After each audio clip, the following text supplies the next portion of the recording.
Bonjour, bonjour. Euh, c'est l'œil et je viens à vous pour qu'on parle football.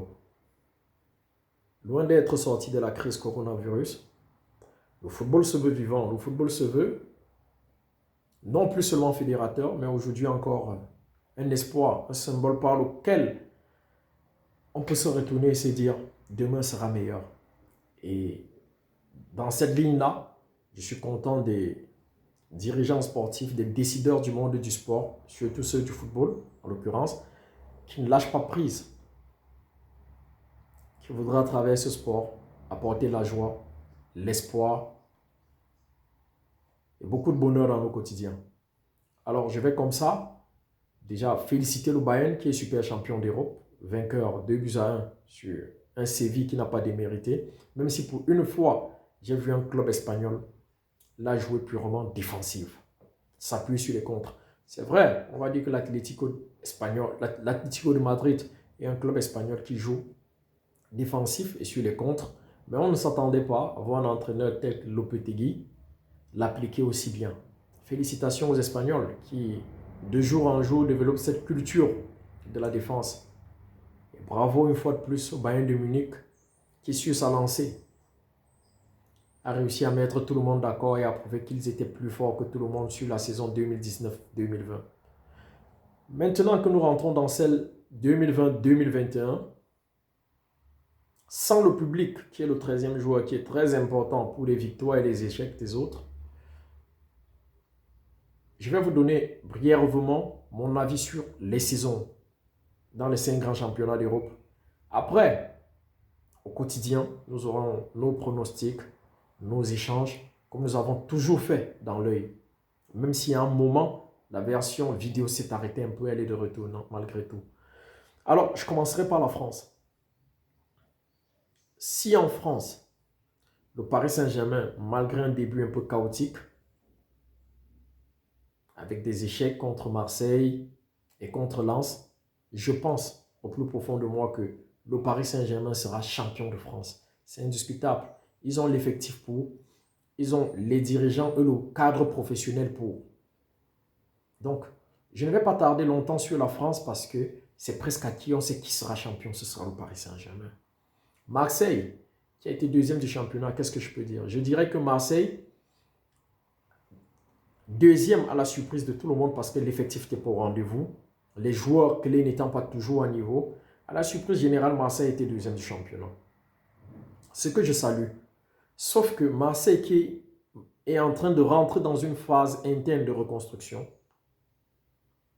et qui devra jouer la Ligue des Champions, je ne trouve pas Marseille en train d'avoir les ressources physiques, mentales pour pouvoir tenir la route. Donc, du coup, je suis de ceux qui pensent que la surprise Marseille ne se répétera pas en France cette saison.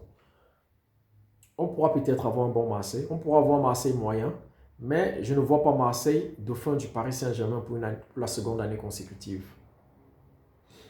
Derrière, il y a Monaco, il y a Lyon, qui sont des équipes qui, par leurs moyens financiers, par leur ossature, on s'attend à leur voir bousculer le Paris Saint-Germain. Sauf que c'est des équipes, si l'une de ces équipes, Lyon, est une équipe atypique, qui peut aller dans une compétition internationale, terminer en demi-finale et revenir au championnat national, n'être pas capable de gagner à Lorient le premier et autres, il y a des questions qu'il faut se poser. Est-ce le coaching? Est-ce le management en interne? Mais difficile de répondre parce que ce même coaching, ce même management en interne arrive à te faire des résultats en situation internationale. Donc, Lyon, c'est une histoire assez bizarre. C'est un club atypique. Difficile aujourd'hui de faire un pronostic sur Lyon. Difficile, vraiment. Mais une chose est sûre, Lyon ne peut pas être champion de France. Donc, on peut faire un pronostic, mais pas celui de faire Lyon champion de France. À côté, il y a Monaco. Monaco qui est éternellement en reconstruction. Ça dure de 4 saisons, depuis qu'ils ont été champions jusqu'à aujourd'hui, que Monaco est devenu une éternelle équipe de reconstruction. Chaque saison est une saison de reconstruction. Du coup, elle n'arrive pas à trouver la nomenclature nécessaire pour être une équipe solide dans le championnat de France. Donc, une fois de plus, je ne m'attends pas à des résultats miraculeux de Monaco, mais j'espère un Monaco européen. J'espère un Monaco européen et je pense qu'ils pourront le faire avec leur début de saison Ils ont l'effectif pour pouvoir tenir la route plus longtemps. Ils ne jouent aucune compétition européenne. Je pense que Monaco a de quoi espérer être sur le podium. Monaco a de quoi être européen en France cette année. Derrière, nous avons qui arrive Montpellier, Rennes, Nice, qui sont des équipes adossées sur le club, sur l'effectif, c'est-à-dire sur un vestiaire uni. Et je pense que ces trois-là pourront constituer un outsider assez solide. Je pense fortement que parmi ces trois, il y a un club qui va faire le podium. Je ne sais lequel, mais vu leur départ, vu le management, vu le discours des dirigeants de ces clubs-là, je pense qu'on aura l'un de ces trois sur le podium. Après, il n'y a plus grand-chose à dire. Je ne vais pas aborder le cas des potentiels relégables maintenant, mais aussi ils sont là et il y aura des relégables. Je vais en Italie maintenant. En Italie, vous avez la Juve. Elle est, sur ces années, elle est imbattable dans le championnat italien. Sur une confrontation directe, oui, la Juve peut perdre un match. Mais sur les 38 journées qui font la saison en Italie, la Juve sera championne. La Juve sera championne. Donc la question en Italie comme en France aujourd'hui, c'est qui arrivera après la Juve? Si tout le monde voit l'Inter, moi non. Je ne vois pas l'Inter pour une simple raison. Que la dynamique portée par Conte, sa volonté, sa grinta, elle est bonne. Sauf que si après chaque saison, on doit avoir un effectif qu'on bouge, on doit avoir des schémas de jeu qu'on remodèle, il est difficile d'avoir un bloc qui accepte cela, qui conçoit cela et puisse l'accompagner par des résultats. Donc je suis de ceux qui pensent que l'Inter cette année encore va se chercher. L'Inter va se chercher. L'Inter ne pourra pas être champion. Je vois l'Inter difficilement être deuxième du championnat parce que l'Inter encore cette année sera une équipe qui se cherche. Donc voilà mon opinion sur le championnat italien. Par contre, je vois une Lazio, je vois l'Atalanta Bergame et je vois l'AS Rome comme étant trois potentiels clubs qui peuvent produire le dauphin du championnat italien sur la saison 2020-2021. Derrière ce trio, il y a une liste d'équipes en Italie qui peuvent aller chercher une place européenne. Je vois Sassuolo, je vois Parme, je vois le Hellas Vérone, qui sont des équipes, s'ils restent dans la dynamique de la saison passée, ils peuvent aller chercher une place UEFA. Voilà mon avis sur le championnat italien. Mon inquiétude en Italie concerne le Milan AC. Involontairement, les médias sont en train de fabriquer une sorte de Zlatan dépendance. Oui, Zlatan a 39 ans, il est fort, il fait de bonnes choses. Mais ne pas, à travers les médias, délocaliser son aura, ne pas délocaliser le projet sur les plus jeunes, c'est un réel problème. Je ne sais pas si c'est volontaire ou involontaire, mais les médias sont en train de pousser à une Zlatan dépendance qui ne saura aider ce Milan. Une Zlatan dépendance voudrait dire par son âge, par ses capacités et autres, que le Milan est encore bien parti pour jouer entre la 6e et la 9e place. C'est ce que ça veut dire, à mon avis. Peut-être ce sera différent, mais c'est comme ça que je perçois le discours. J'irai en Allemagne. En Allemagne, Bayern sorti d'une saison magnifique, tant en championnat qu'en Ligue des Champions, arrive pour le championnat tonitruant avec 8 buts d'entrée et autres. Mais à Hoffenheim, il y a quelques jours, ils ont perdu 4 buts à 1.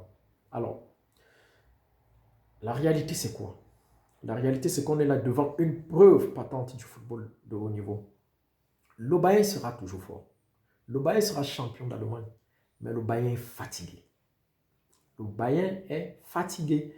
Donc, il faudrait reconnaître que si le Bayern, grand club qu'il est, doit jouer tous les tableaux, comme tous les grands clubs aiment jouer tous les tableaux, Ligue des Champions, Coupe et Championnat, le Bayern, au bout, sera fatigué. Alors, on aura peut-être un Bayern qui sera imbattable, qui sera toujours très grand patron dans le championnat allemand. Mais ce Bayern-là ne va pas imposer une loi rigoureuse en Ligue des Champions. Ça, on peut être sûr. Donc, je vois un bon Bayern une fois de plus sur la saison, mais pas un Bayern qui sera vainqueur d'une Ligue des Champions en plus, dans cet état physique où ils sont en train de s'en aller. En Allemagne, par contre, on aura l'éternel dauphin. Je crois qu'il commence même à se plaire dans ce rôle-là. Le Borussia Dortmund donne l'impression, quand vous voyez que le Bayern peut perdre un match et qu'il joue des heures ou une journée après et ne vont pas faire un score favorable, une victoire, on se dit, ben, c'est comme s'ils se plaisent à être des dauphins, c'est comme s'ils n'ont pas cet esprit de gagne qui devrait leur animer pour devenir un grand club, pour devenir un club qui peut aller titiller le Bayern. Et je crois que aujourd'hui, résolument, le Dortmund est un dauphin agréable, un dauphin satisfait du championnat du monde. C'est un peu triste, c'est bizarre, mais c'est comme ça.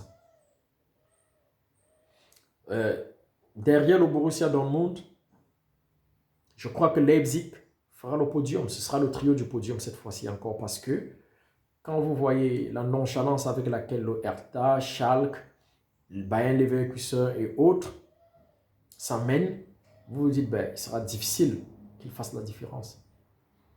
Si Francfort peut bouger, si d'autres clubs peuvent bouger, ils se bougent pour arriver au niveau d'hier, de Leverkusen et autres. Ils ne se bougent pas pour être du niveau du Borussia Dortmund ou du Bayern de Munich. Donc, une fois de plus, le podium allemand est presque connu. Je crois même que c'est l'un des pays où le podium est quasiment connu. Il sera Bayern de Munich, Borussia Dortmund et Leipzig. C'est un peu fatigant, mais je crois que c'est la réalité. Et pourquoi Leipzig? Parce que c'est une équipe qui a su, à chaque fois, depuis qu'ils sont là, ça fait 2 ou 3 années, se reconstruire en interne. Quand ils perdent un joueur, comme ils ont perdu Minao, ils arrivent à trouver un pion de réchange ou bien à bouger le système au point que les autres s'y retrouvent sans trop d'efforts. Donc, je pense honnêtement que Leipzig sera encore de la fête, et bien de la fête d'ailleurs. Ils feront le podium. Ça, c'est ce que je pense de l'Allemagne. L'Espagne maintenant. En Espagne, c'est un peu délicat. De prime abord, je vais dire, en Espagne, mon champion sera l'Atlético de Madrid. L'équipe a su garder sa colonne vertébrale. L'équipe est restée avec le même entraîneur. L'équipe n'a pas fait trop de recrutement. S'ils sont arrivés quelques joueurs, c'est des joueurs complémentaires. Il n'y a que Luis Suarez qui est arrivé comme étant un qui peut être un potentiel titulaire. Et même comme ça, ce n'est pas acquis. Parce que dans un schéma purement défensif où on joue en contre, difficilement on aligne plusieurs attaquants. Donc, El Cholo joue maximum avec 2 attaquants par match et très souvent un seul. Les jours où il jouera avec 2 attaquants, d'accord, tu auras un Suarez titulaire. Mais s'il doit jouer avec un attaquant de pointe, quand tu as Joao Félix, tu as Diego Costa, tu as Suarez, le choix ne sera jamais évident et il sera difficile qu'un des 3 soit un potentiel titulaire. Sauf si par le rendement, par les buts marqués, il arrive à se distancer des autres. Donc en Espagne, je vois l'Atlético champion. Est-ce que derrière, ce sera Barcelone ou le Real de Madrid? Je dirais l'un ou l'autre. Ça va dépendre. Le Real de Madrid s'est adossé carrément sur ses vieillards. Pas de recrutement, rien n'a été fait. Ils ont maintenu la confiance en Ramos, Toni Kroos, Modric et autres qui sont pourtant vieillissants. Tout le monde le sait, ils sont vieillissants. Et je crois d'emblée que ce sera la raison pour laquelle le Real de Madrid ne pourra pas gagner la Ligue des Champions. Quoi qu'on fasse, je crois qu'en interne aussi, ils le savent. Ils ne peuvent pas être champions en Ligue des Champions avec cette équipe-là. Elle ne pourra pas tenir la route à jouer la Coupe en Espagne, le championnat et la Ligue des Champions et son intensité. Ils ne pourront pas être champions. Je vois mal d'ailleurs le Real de Madrid gagner un titre sur cette année 2020-2021. Ce sera la surprise si le Real de Madrid s'en tire avec un minimum de titres. Je vois un Real de Madrid qui va lutter longuement avec le Barça pour la place des dauphins derrière l'Atlético de Madrid que je vois comme champion d'Espagne. Quant à Barcelone, qui ne s'est pas forcément adossé que sur ses vieillards, qui veut insuffler quelque chose de nouveau avec des joueurs de retour de prêt et quelques vendus comme Rakitic, Semedo. Naturellement, il y aura des nouvelles faces, mais ça reste une équipe fragile parce que quand vous regardez la ligne défensive du Barcelone, Barcelone pourra, par sa capacité offensive avec Ansu, Messi, Griezmann et autres, continuer d'être une équipe qui marque assez de buts. D'accord. Mais derrière, quand vous avez Piqué, l'Anglais qui sont intouchables, qui ne subissent aucune concurrence, qui sont en concurrence avec un Umtiti qui joue sur un pied, il est clair que le Barça va être aussi une équipe qui va concéder beaucoup de buts. Donc, il est difficile de miser sur un Barça comme étant un véritable dauphin de l'Atlético devant le Real de Madrid vieillissant. Ça va être un combat qui va durer et qui risque de ne même pas être passionnant parce que ces deux équipes montreront beaucoup de fébrilité sur la durée, à l'usure. Alors, derrière ces deux équipes que je vois comme étant ceux qui accompagneront l'Atlético sur le podium, vous auriez une vague d'environ 4 équipes qui pratiquement dégagent le même niveau. Est-ce que sur la durée, Villarreal, qui sort d'une saison difficile, mais qui a un entraîneur aujourd'hui qui a une expérience internationale et qui connaît bien le championnat d'Espagne, Emery, Est-ce que Villarreal?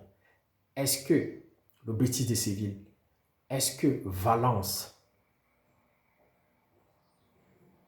Est-ce que Getafe auront donc, derrière ces trois premièrement cités, assez de niaque sur la durée pour pouvoir les titiller? Je ne sais pas, mais je le leur souhaite. Je le leur souhaite. Il y a par contre des équipes aussi qui n'ont pas beaucoup bougé dans les recrutements ou qui vont s'adosser sur une colonne vertébrale un peu ancienne. Pas en âge, mais un groupe déjà constitué, comme l'Athletic Bilbao. Je crois que c'est une équipe, s'ils arrivent à avoir un réel buteur, si l'Athletic Bilbao arrive à avoir un mec qui plante un tous les 3 matchs, ils pourront être un sacré client cette saison. Donc voilà mon avis sur l'Espagne, où le trio de tête sera le même, sauf que cette fois-ci, on aura un Atlético de Madrid qui arrive comme leader indiscutable, à mon avis, de l'œil. En Angleterre, l'Angleterre, qu'est-ce qui se dégage de l'Angleterre avec ses débuts de championnat?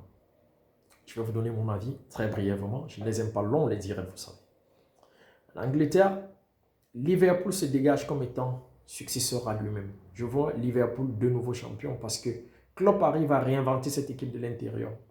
Ne serait-ce que pour 10-20 minutes, quand on voit ce que les recrues apportent à cette équipe, comme s'ils y avaient toujours été, comme s'il n'y avait pas eu besoin de temps d'adaptation, je suis impressionné. Que ce soit Minao, que ce soit Jota, les gars sont déjà dans le bain. Ils comprennent déjà ce qu'il faut faire. Je ne sais pas comment Klopp s'arrange pour inculquer cela, mais ça marche tellement bien.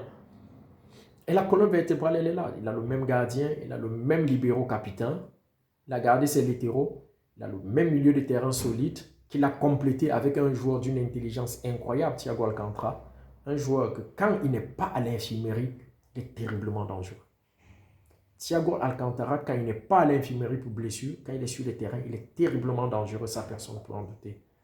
Donc, son trio d'attaque a toujours assez d'envie. Mane toujours très gourmand. Salah toujours très gourmand. Firmino toujours très volontaire. Donc, les gars ont encore de la passion pour mériter d'être champion une fois de plus.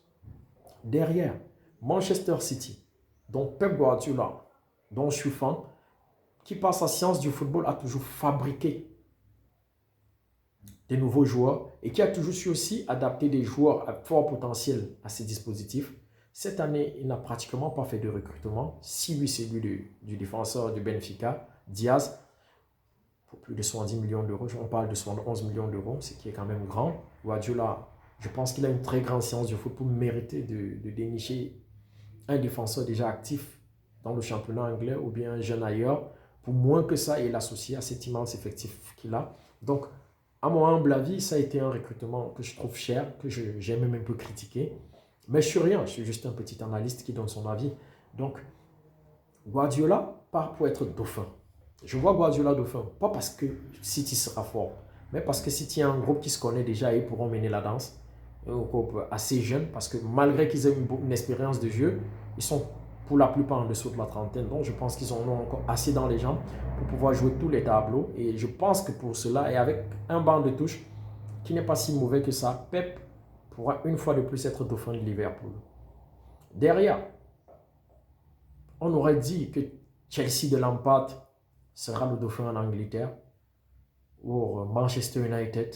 Mais naturellement, Chelsea de Lampard avec 8 nouvelles recrues et des recrues forts, des gars qui sont appelés à jouer, je pense que ça va prendre du temps de faire la mayonnaise. Ça va prendre du temps d'offrir à ces gars-là des automatismes. Si l'année dernière, avec Chelsea, Lampard est arrivé à des résultats assez modestes, on dirait même assez bons, c'est parce qu'il y avait un groupe de joueurs qui se connaissaient et son discours est passé. Là, c'est un groupe de jeunes qui ne se connaissent pas, qui n'ont jamais joué ensemble.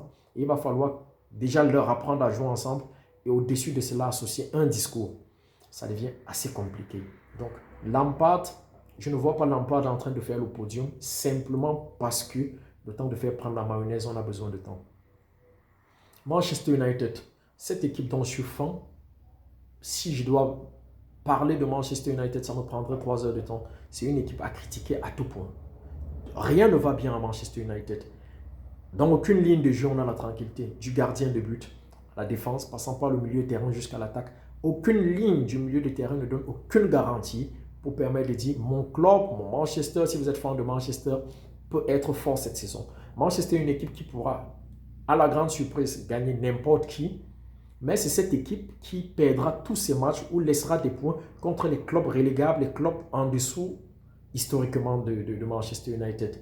Tout club qui a peur d'aller en relégation, tout club qui a envie de produire du jeu, qui a envie d'être reconnu parce qu'ils ont fait un bon match contre Manchester United, y arriveront.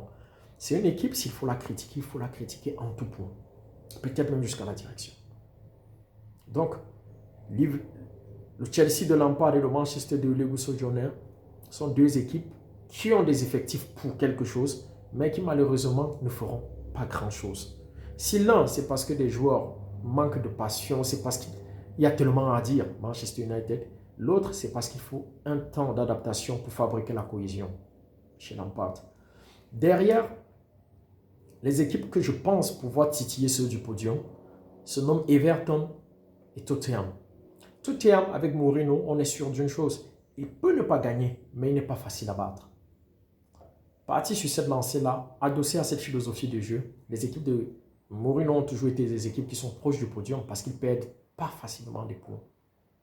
Donc, je vois Tottenham qui pourra aller titiller ceux du podium. À côté, je vois un Everton où Ancelotti tranquillement est en train de bâtir quelque chose. Il y a une cohésion. Mon seul souci avec Everton, qui peut aussi être leur chance, ils ne jouent pas de compétition européenne, mais est-ce qu'ils auront un banc de touche assez profond pour tenir sur la route avec l'intensité du championnat anglais? L'effectif d'Everton ne permet pas que si deux titulaires sont blessés, ils pourront tenir la route. Donc, je pense qu'Everton, à côté des titulaires immenses, Ancelotti devrait travailler à recruter des joueurs complémentaires du niveau presque équivalent. Mais sinon, dans l'ensemble, Everton est bien parti pour être une équipe qui sera capable d'aller titiller les gros cette saison. C'était mon opinion dans l'œil. J'arrive à la vingtaine de minutes, ce qui est assez long pour moi. Je vous dis merci et à très bientôt pour une autre rubrique de l'œil et de l'analyse. Ciao, ciao.